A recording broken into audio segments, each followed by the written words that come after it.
कोई तुम्हारा नहीं है। जब माया अपनी टांग चला देगी, फंसा देगी ना, तो केवल तुम होगे, कोई आसपास नहीं होगा।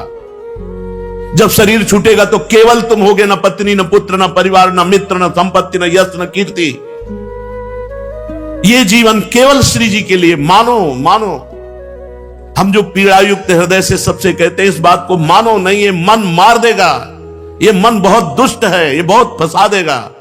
इसको अगर कोई फांस पाया है तो गुरु कृपा पात्र फांस पाया है, नहीं जहां गुरु के जरा से विरुद्ध चलो ये फांस लेगा। बड़ा पावन अवसर मिला है। किसी भी साधक को कभी भी परेशान होने की जरूरत नहीं। मन लगे ना लगे, मन विषयों में जाने दो, तुम श्री जी के हो, इस ठसक में रहो।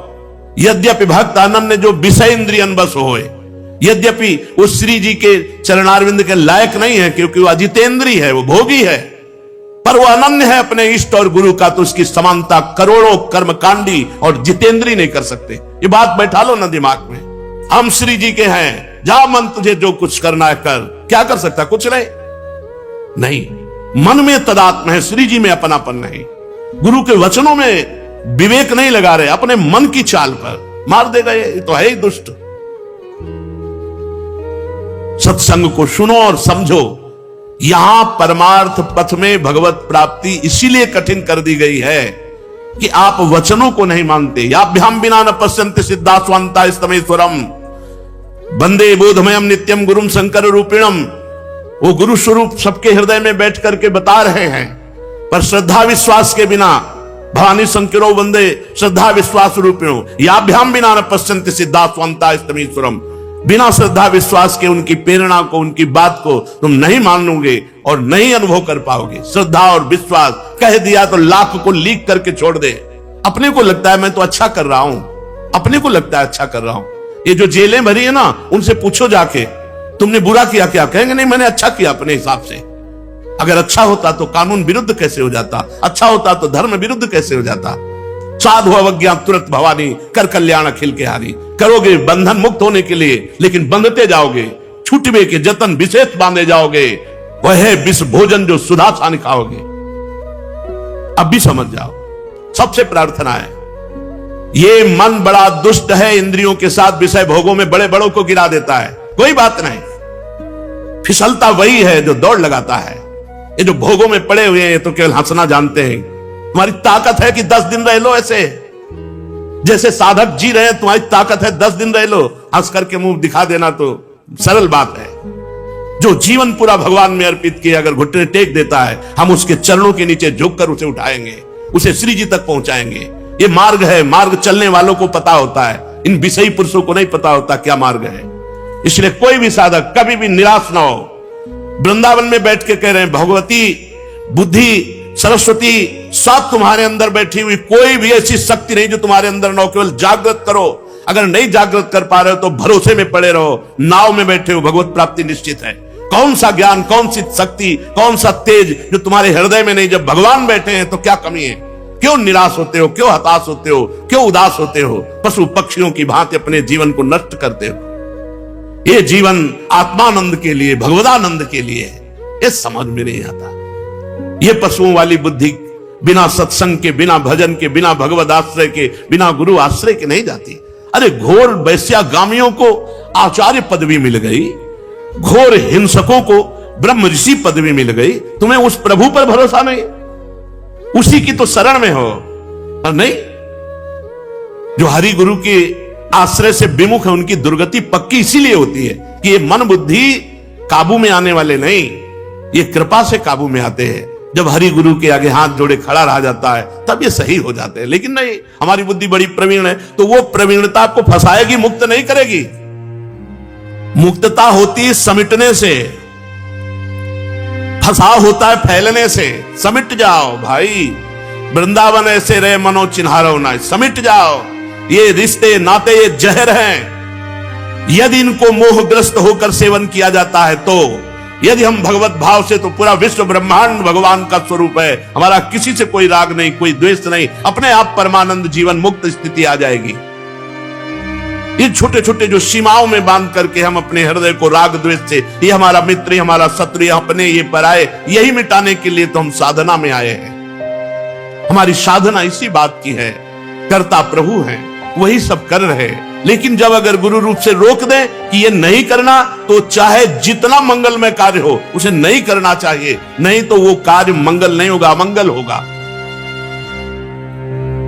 मंगल आदि विचार रहे वस्तु न और अनूप, हरिजन को जस गाइए।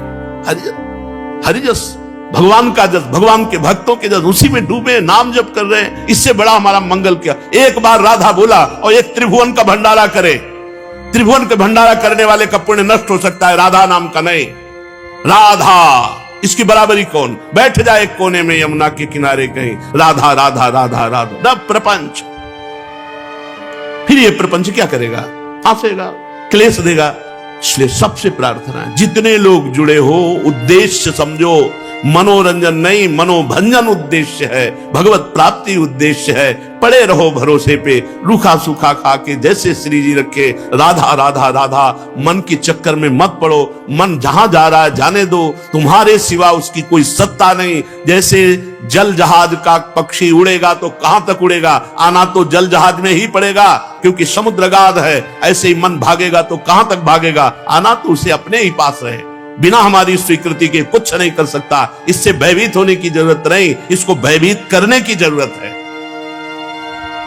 श्रीपाद प्रबोधानंद जी महाराज कहते हैं, अनाथ जन पावनम सकल पाप विद्रावणम महारति सुधा भरे सकल चित्त विद्रावणम सहेस कृत भावनम सहरिराधिका जीवनम महापतित पावनम जयति धाम वृंदावनम महापतित पावनम जयति धाम वृंदावनम।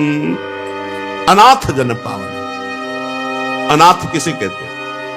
जिसे न तपस्या का बल है, न किसी धन का बल है, न किसी व्यक्ति का बल है, न किसी भी तरह का कोई बल नहीं। सुनेरी मैंने निर्बल के बलराम, सब तरह से हीन हूं, मेरा कोई नहीं, मेरा कोई सहारा नहीं।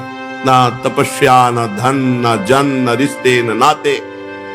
अनाथ जन पावनम, अपबल तपबल और बाहुबल, चौथो बल है दाम।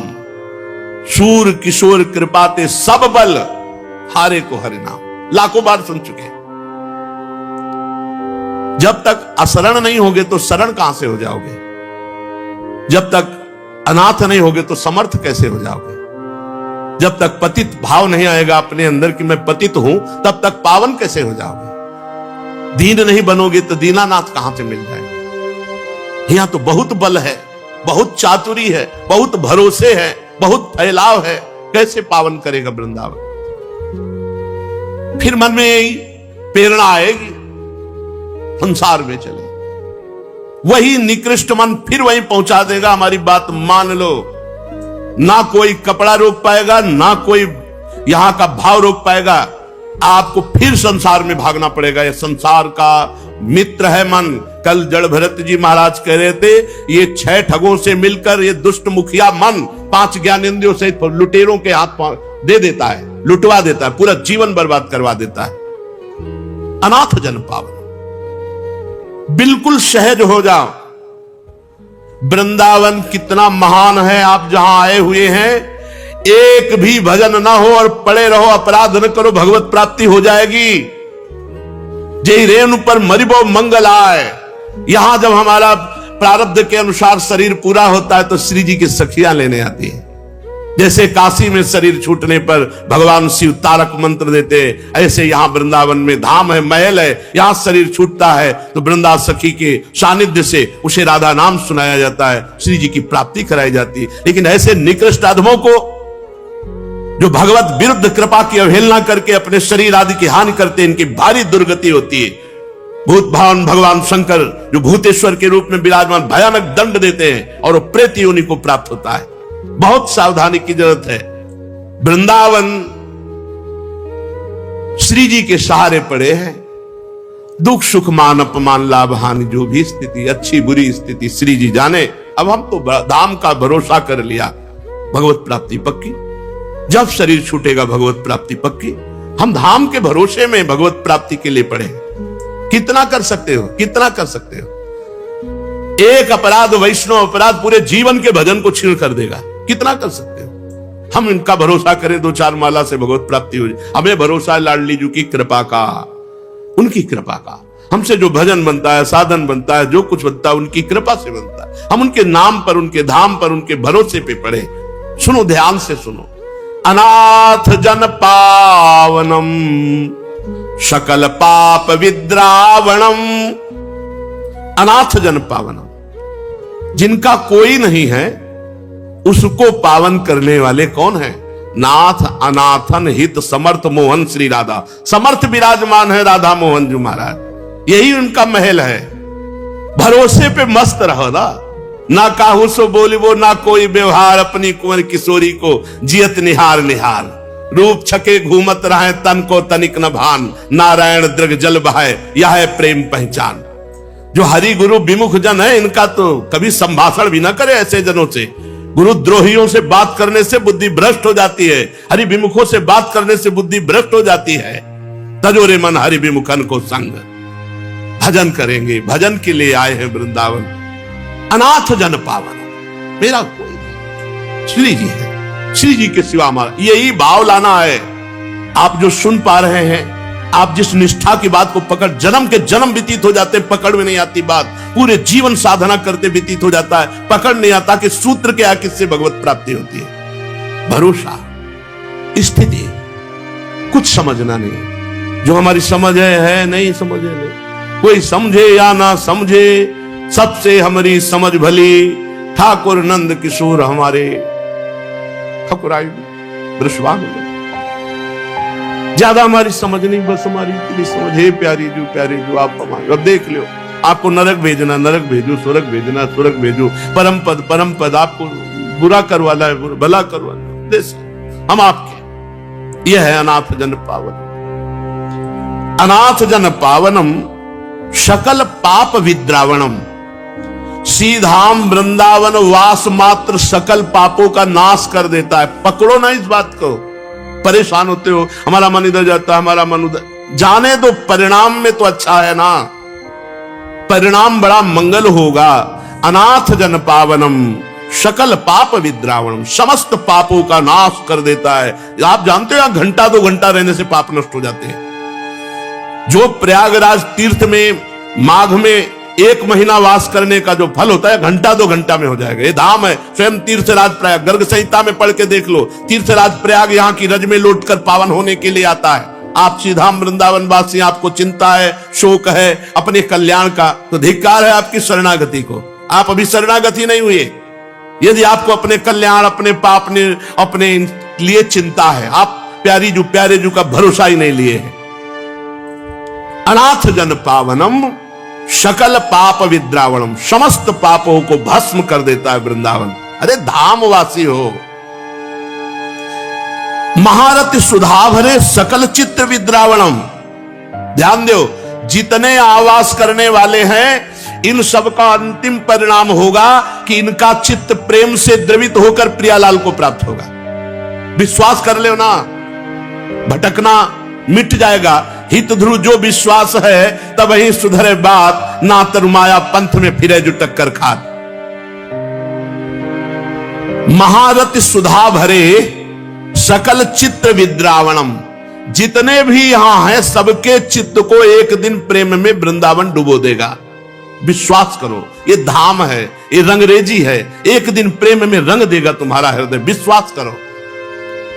सहेस कृत भावनम सहरि राधिका जीवनम। समस्त ब्रह्मांडों के जितने भी लोकपाल ईश्वर कोटि के हैं, सब ईश्वरों के ईश्वर श्री कृष्ण चंद्रजू हैं।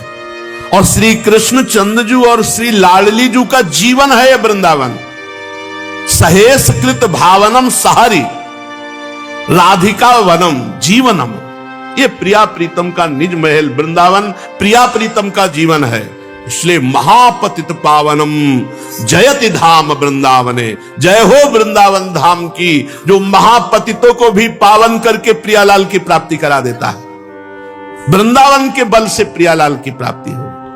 तुम क्या साधन करो, तुम तो राधा राधा बोलो, जो मिले उच्छिष्ट पाओ, शरीर में दम हो परिक्रमा लगाओ, रज में लौटो और जय जयकार करो, पड़े जीवन व्यतीत करो, हो जाएगी भगवत प्राप्ति। लेकिन कहां ये उपद्रव किए बिना मन नहीं मानता।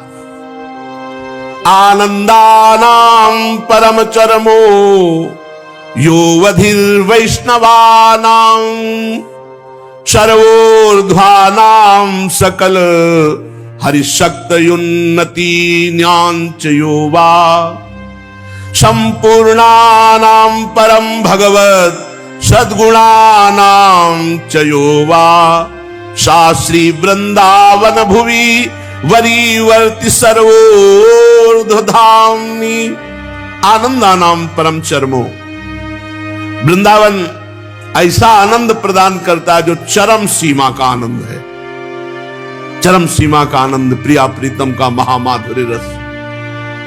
बढ़े उस सबके हृदय में जो प्रियालाल के चरणों के आश्रित जन है, बढ़े हो आनंद मोद सबके, आनंद मोद सबके, महाप्रेम सुरंग रंगी और कछु न सुहाय तिनको, जुगल सेवा सुख पगी, निष्देव से जानत नाहि सजनी, एक रस कहा एक कूड़ा करकट बुद्धि फंसाए है।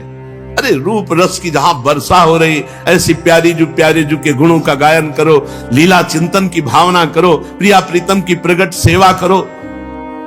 नहीं उद्दंडता, अरे कम से कम मन उद्दंडता कर रहा है, तुम तो उद्दंडता मत करो, तुम तो उसको शासन में ले लो। धाम का केवल आश्रय और धाम का वास, बोले आनंदानाम परम चरमो, चरम अवस्था का आनंद प्रदान करता है वृंदावन। यो वधिर वैष्णवानाम, जितने वैष्णव धाम हैं सबकी अवधि है, सीमा है, आनंद की चरम सीमा और मूल है वैष्णव धामों का ये श्रीधाम वृंदावन। और सर्वोर्ध्वानाम सकल हरि शक्तयुन्नति नांच योवा, भगवान के संपूर्ण उत्तम गुणों की, भगवान की अनंत शक्तियों की चरम शेष यहां उन्नति है। क्योंकि जैसे राष्ट्रपति भवन की विशेष सुरक्षा से वृंदावन धाम में दिव्य शक्तियां वास करती है। अपराध से केवल बचो, वैष्णव अपराध से बचो, ये दिव्य शक्तियां आपकी रक्षा करके, आपको सद्गुण संपन्न करके प्रियालाल के योग्य बना देगी।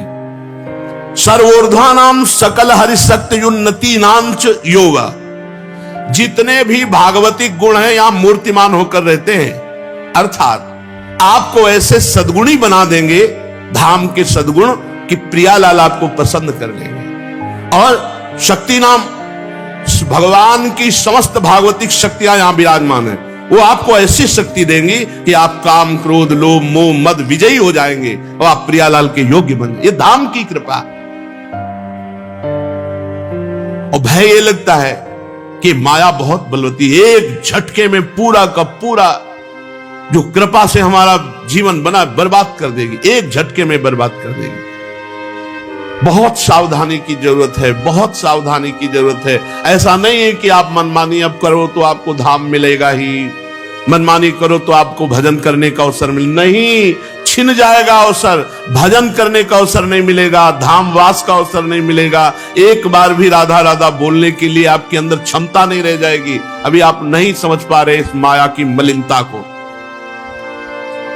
अगर आप सावधानी पूर्वक वृंदावन वास करें तो हरि की संपूर्ण शक्तियां, हरि के संपूर्ण सद्गुण यहां चरम सीमा में विराजमान है। वो आपका सहयोग करेंगे, बड़े बड़े सिद्ध महापुरुष आप पर कृपा करेंगे। आप दैन्यता से भजन करेंगे तो श्री जी की प्राप्ति सहज में हो जाएगी। ये महापुरुष जन कृपा करते हैं, जो सिद्ध महापुरुष वृंदावन के पूर्व में हो चुके हैं, अव्यक्त हैं, वो सब हैं, यही हैं।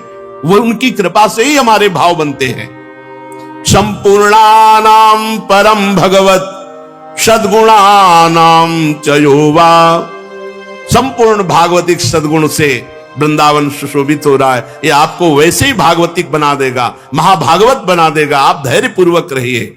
शास्त्री वृंदावन भुवि वरीवर्ति सर्वोर्ध धामनी, सर्वोर्ध धाम, सब धामों में सर्वश्रेष्ठ श्री वृंदावन धाम, ये संपूर्ण उत्तम गुण, हरि शक्ति, हरि कृपा, आनंद की चरम सीमा से युक्त होकर विराजमान है।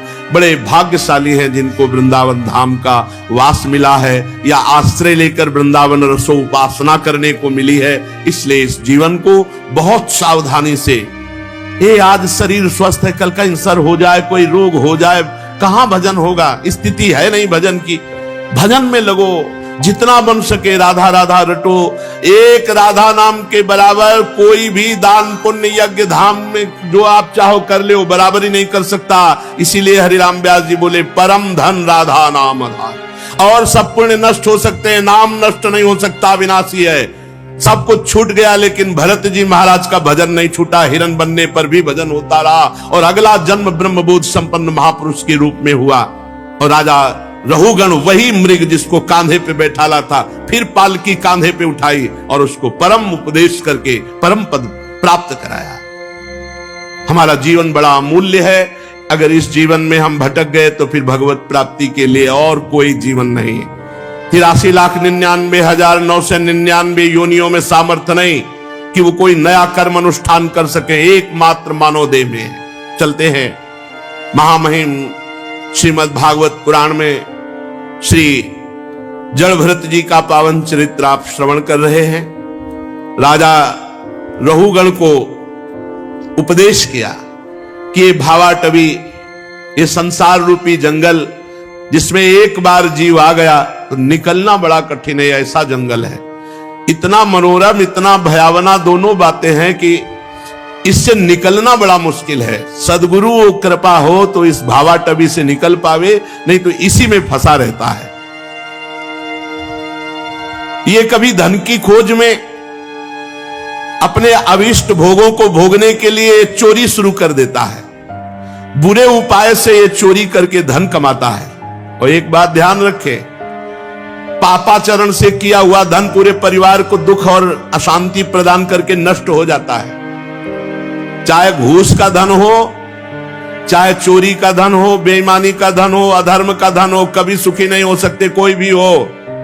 जब वो धन आएगा तो तुम्हारे परिवार की पहले बुद्धि भ्रष्ट करेगा, स्वास्थ्य खराब करेगा, फिर नष्ट कर देगा। तो इस भावाटवी संसार में सुख भोगने की इच्छा से, धन की लालसा से, जब सही ढंग से धन नहीं मिलता तो गलत ढंग से लोग धन कमाने लगते हैं, चोरी आदि बुरे उपायों से। जहां तहां अपमानित भी होना पड़ता है, पर वो अपमान की परवाह ना करके वैर भाव बढ़ा करके बस अपनी वासनाओं की पूर्ति में पूरा जीवन बर्बाद कर देता है। हे रहुगण, इस संसार मार्ग में चलने वाला जीव ये अनेक प्रकार के क्लेश और विघ्न बाधाओं से बाधित होने पर भी इसको भगवान की याद नहीं आती। बस कैसे भोग मिले, कैसे परिवार का पोषण हो, कैसे धन मिले। अगर कोई परिवार में मर जाता है तो उसका संस्कार कर दिया और नयों के साथ आसक्ति जोड़ लेता है। जो नए जन्मे, नए रिश्ते, उनमें आसक्ति जोड़ लेता है। कभी कभी बिछुड़ने के भाव से बिछुड़ने वालों के लिए बड़ा दुख, शोक, रोता है। कभी अनुकूल बात बन गई, नाचता है, गाता है, प्रसन्नता मनाता है। पूरा जीवन इसी शोक में, हर्ष में, भोग में, धन में, पारिवारिक जनों में ऐसे व्यतीत कर देता। उसे भगवान की याद नहीं आती कि मैं गर्भ में वादा करके आया हूं कि अब की बार भजन ऐसा करूंगा कि दोबारा गर्भ में ना पड़े। अगर कभी सौभाग्य से इसे साधु जनों का संग मिल जाए तो ये उनसे वंचित रहता है, वहां भी दोष दर्शन करता है, उनकी बात नहीं मानता है। ये निरंतर संसार मार्ग में आगे बढ़ता रहता है। हे राजन, जहां से इसकी यात्रा आरंभ हुई थी वो आज तक वहां नहीं पहुंच पाया, आगे ही बढ़ता चला जा रहा है। अभी तक ये नहीं लौटा। यात्रा कहां से शुरू हुई थी? परमात्मा से।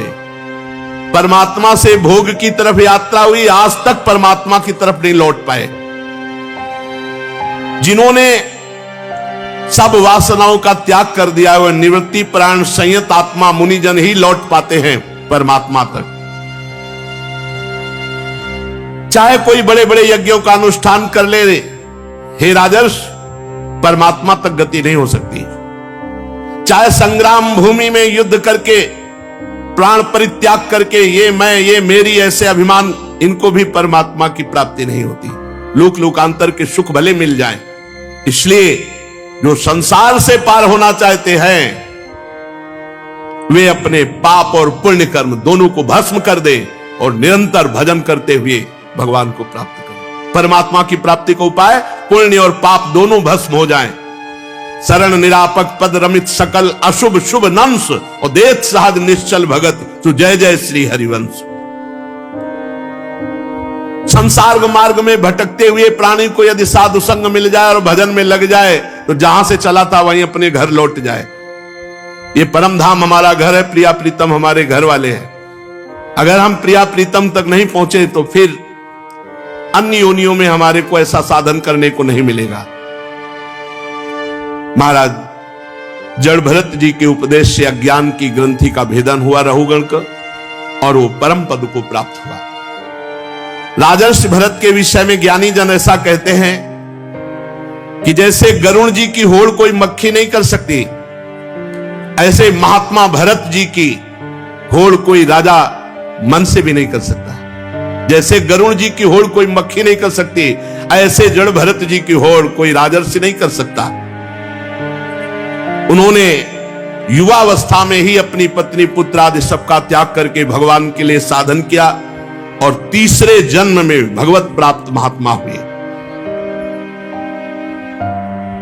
जो महाराज भरत जी का, जड़ भरत जी का पावन चरित्र सुनेगा उसकी अकाल मृत्यु नष्ट हो जाएगी, वो अकाल मृत्यु को प्राप्त नहीं होगा, उसका यश बढ़ेगा और यदि वो भगवान का आश्रय लेकर भजन करने वाला बने तो मोक्ष या प्रेम को भी प्राप्त होगा।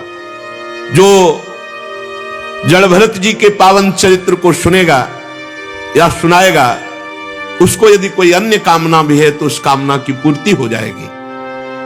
श्री सुखदेव जी कहते, राजन भरत जी का पुत्र सुमति हुआ, उसने अपने बाबा ऋषभ देव जी का ही अनुसरण किया। भरत जी के पिता भगवान ऋषभ देव जी थे, तो भरत जी के पुत्र सुमति ने ठीक जैसे ऋषभ देव भगवान परमहंसों की चर्या में जीवन व्यतीत किया, ऐसे ही कलयुग में बहुत से पाखंडी लोग, अनाद्य पुरुष अपनी दुष्ट बुद्धि से वेद विरुद्ध कल्पना करके ऐसे आचरण करेंगे। सामर्थ्य नहीं है वैसे आचरण करने की, पर जो दिखावे के लिए सामर्थ्य, वो से पाखंड कहते हैं। पाखंडी लोग ऐसा, जैसा सुमति जी ने वास्तविक भगवान ऋषभ देव जी के मार्ग का अनुसरण करके परमहंसचर्या अपनाई, तो पाखंडी लोग वेद विरुद्ध आचरण करेंगे। सुमति जी के पुत्र देवताजित नामक एक हुए। देवताजित के गर्भ, आसुरी के गर्भ से देवद्युम्न, देवद्युम्न से धेनुमति परमेष्ठी, उसके स्वर्चला के गर्भ से प्रतीह नामक पुत्र। ये महाराज भरत जी का वंश का वर्णन करते हैं। प्रतीह जी आत्मज्ञानी महापुरुष थे। वो आत्मविद्या का बहुत गूढ़ रहस्य प्राप्त किया और साक्षात परब्रह्म में स्थित हो गए। प्रतीह जी की भार्या सुवर्चला के गर्भ से प्रतीर, हर्ता, प्रस्तोमा, उद्गाता नाम के 3 पुत्र हुए। वे यज्ञादि कार्यों में बहुत निपुण थे।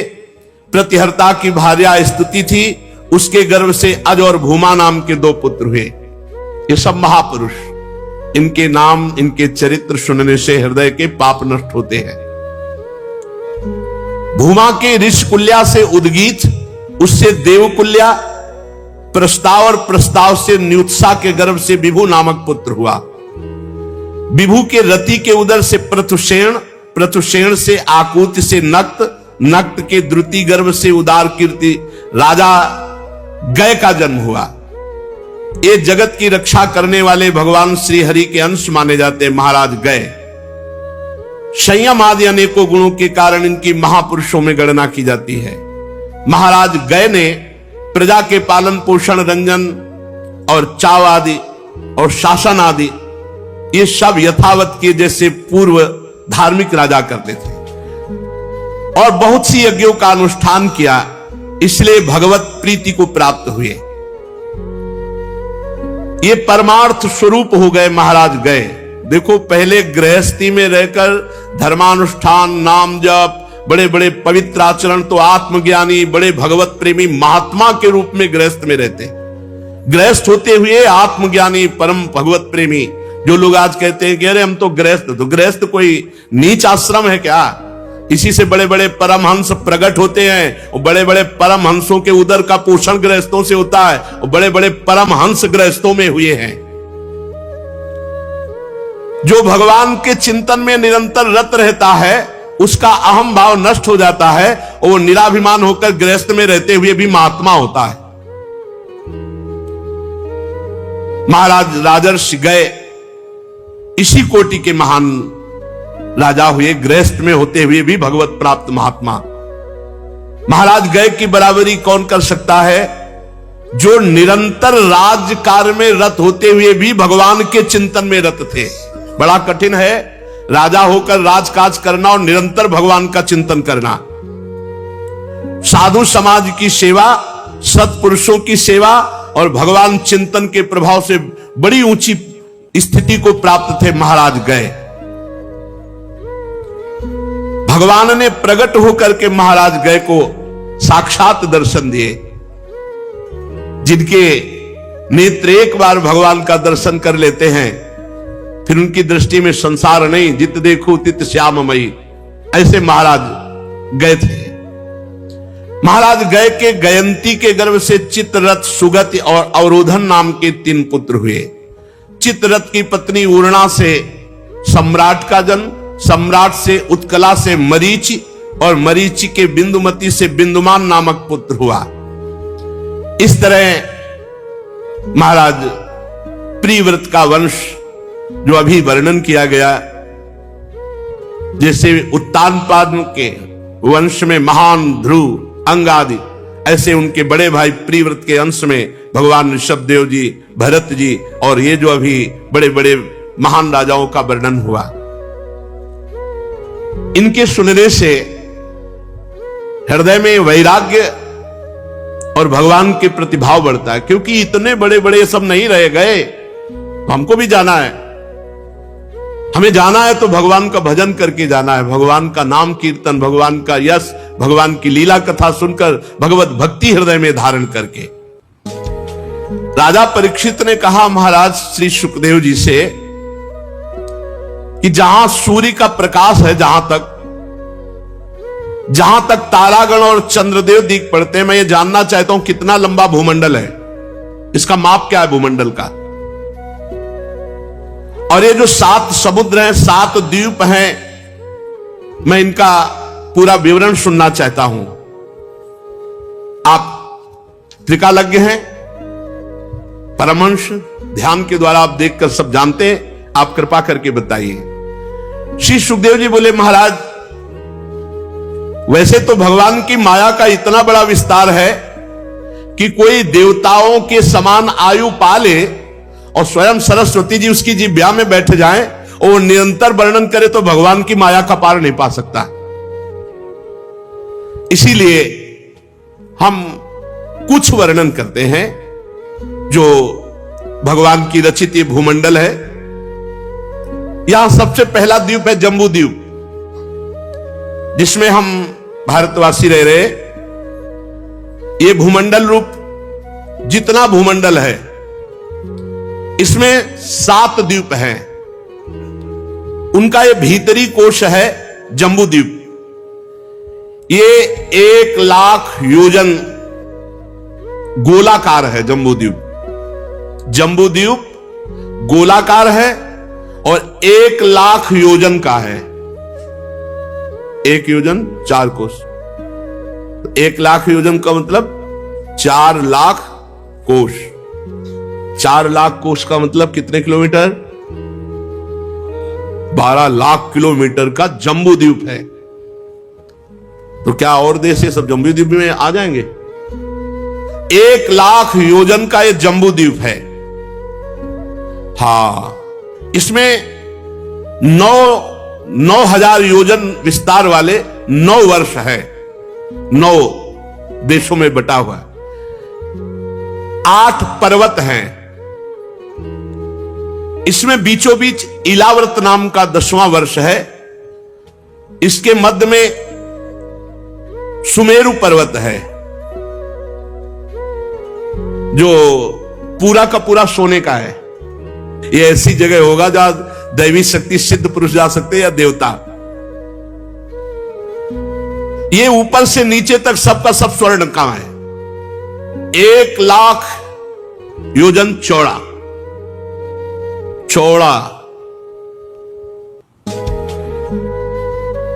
32 हजार योजन के शिखर अलग अलग है।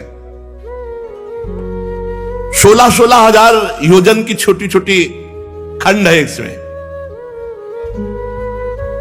1,00,000 योजन भूमि के नीचे घुसा हुआ है। 84,000 योजन मेरु का शिखर है एक। नील पर्वत, श्वेत पर्वत, श्रृंगवान पर्वत, ये 3 पर्वत रम्यक हिरण्मय कुरु नाम के वर्षों की सीमा बांधते हैं। और ये खारे समुद्र के पास है, खारे समुद्र के समीप, मतलब जम्बू द्वीप में ही है, क्योंकि जम्बू द्वीप में ही खारा समुद्र है। और इन पर्वतों की चौड़ाई 2-2 हजार योजन, और ये सब रत्नों से जटित हैं। नील पर्वत, श्वेत पर्वत, श्रृंगवान पर्वत, अरे रत्न गर्भा भूमि है। इलावर्त के दक्षिण की ओर एक के एक बाद निषद पर्वत, हेमकूट और हिमालय नाम के 3 पर्वत हैं। नीलादि पर्वतों के समान ये पूर्व और पश्चिम की ओर फैले हुए हैं। 10,000 योजन का हिमालय है। 10,000 योजन का हिमालय ऊंचा है। 10,000 योजन 40,000 किलोमीटर, 1,20,000 हिमालय। हरिवर्ष किमपुरुष, ये भारतवर्ष की सीमाओं के आसपास है। पहले नाम होगा, पता नहीं क्या नाम है इस समय, तो भारत की सीमा के आसपास। अब पता नहीं उस समय भारत की सीमा कहां तक थी। इलाव्रत के पूर्व और पश्चिम की ओर नील पर्वत, दक्षिण में निषद पर्वत और गंधमादन और माल्यवान नाम के पर्वत विराजमान है। इनकी चर्चा तो महाभारत में आती है पर्वतों की। भाद्रस, केतुमाल नाम के 2 वर्षों की सीमा को निश्चित करते हैं। मंदार, मेरुमंदर, सुपार्श, कुमुद, ये 4 पर्वत 10-10 हजार योजन ऊंचे हैं। और मेरु पर्वत की आधारभूता थुनियों के समान ये आसपास है। इनमें 4 पेड़ हैं, आम, जामुन, कदम और बरके। मंदर, मेरुमंदर, सुपार्श और कुमुद, इन चारों पर्वत में एक एक पेड़ है। एक आम का, एक जामुन का, एक कदम का और एक बड़ का।